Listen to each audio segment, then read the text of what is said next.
Hey, Lucia, I need to pick up my sister from the airport. Can I drive your car?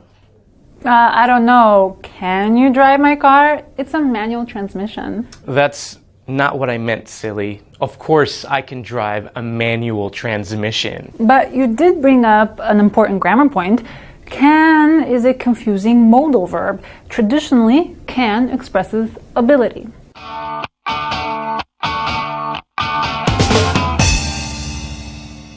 But today, a lot of people use can to ask for permission, which is fine, but it's not always clear if someone is asking about ability or asking for permission.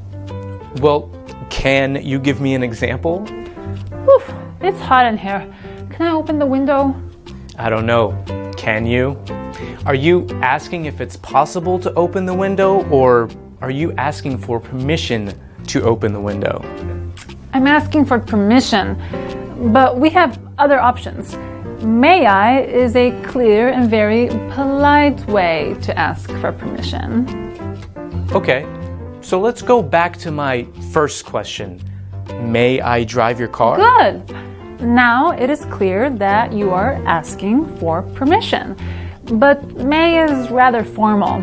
Could is less formal and a better choice to use with friends.